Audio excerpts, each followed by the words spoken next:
Friends and viewers, let us talk about the life of the author of Brother Karamazov, Fyodor Mikhailovich Dostoyevsky. As all of you know, is a famous, well-known, world-renowned writer, the author of Crime and Punishment, The Idiot, The Poor Folk, The Double, Brothers Karamazov, and many more novels. So let us talk about his life.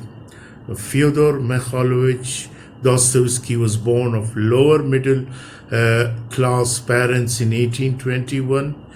He is the second son of 7 children and lived until 1881. His father was an army doctor attached to the staff of public hospital, was a stern and righteous man, while his mother was the opposite, passive, kindly, and generous.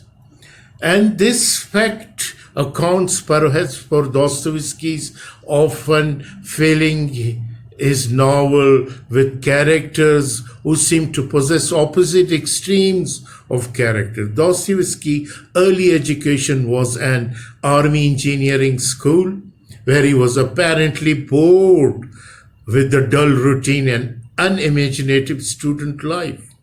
He spent most of his time, therefore, dabbling in literary matters and reading the latest author. The penchant for literature was obsessive. And almost as obsessive was Dostoevsky's interest in death. For while the young student was away at school, his father was killed by the serf on his estate.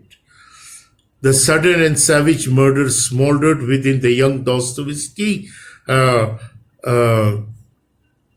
and when he began to write, the subject of crime and murder in particular was present in every new publication. Dostoevsky was never free of the horrors of homicide, and even at the end of his life, he chose to write of a violent death, the death of a father, as the basis for his masterpiece, The Brothers Karamazov.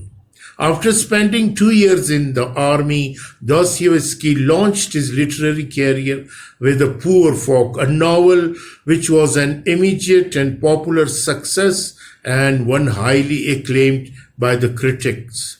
Never before had a Russian author so thoroughly examined the psychological complexity of man's inner feeling and the intricate working of the mind.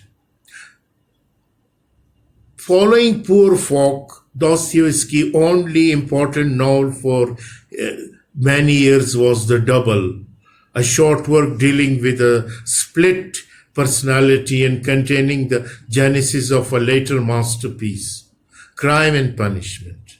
Perhaps the most crucial years of Dostoyevsky's melodramatic life occurred soon after the publication of Poor Folk. These years included some of the most active changing phase in all of Russian history, and Dostoyevsky had an unusually active role in this era of change, using influences acquired with his literary achievement. He became involved in the political intrigues of quite unquestionable nature. He was, for example, deeply influenced by new and radical ideas entering Russia from the West, and soon became affiliated with those who hoped to revolutionize Russia with all sorts of Western reforms. The many articles Dostoevsky wrote concerning the various political questions he published, knowing full well that they were illegal and all printing was to be controlled and censored by the government. The rebel writer and his friends were, of course, soon deemed treasonous revolutionaries and placed in prison. And after 9 months, a number of them, including Dostoyevsky, were tried, found guilty, condemned to be shot by a firing squad. The entire group was accordingly assembled. All preparation were completed and the victims were tied and blindfolded. Then, second before the shots were to be fired, a messenger from the Tsar arrived. A reprieve had been granted.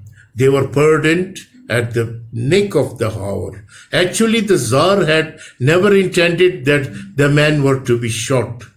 He merely used this sadistic method to teach Dostoyevsky and his friend a lesson.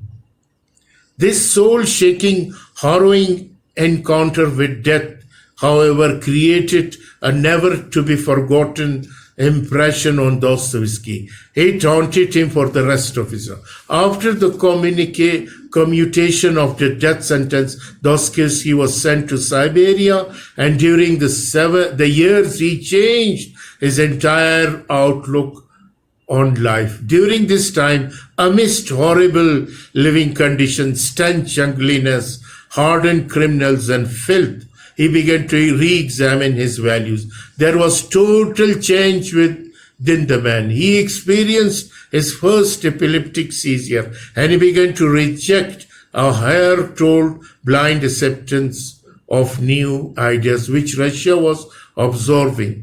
He underwent a spiritual regeneration so profound that he emerged with a prophetic belief in the sacred mission of Russia people. He believed that the salvation of the world rise to the domination of salvation of the world was in the hand of Russian folk, that eventually Russia would rise to dominate the world. It was in the present that Dostoyevsky formulated his well-known theories about the necessity of suffering. Suffering became the means by which man's soul is purified. It expiated sin. It became man's sole means of salvation. When Dostoyevsky left Siberia, he resumed the literary career and soon became one of the great spokesmen of Russia. Then in 1866, he published his first masterpiece, Crime and Punishment. The novel is the story of Raskolnikov, a university student who commits a senseless murder to test his moral and metaphysical theories concerning the freedom of the will.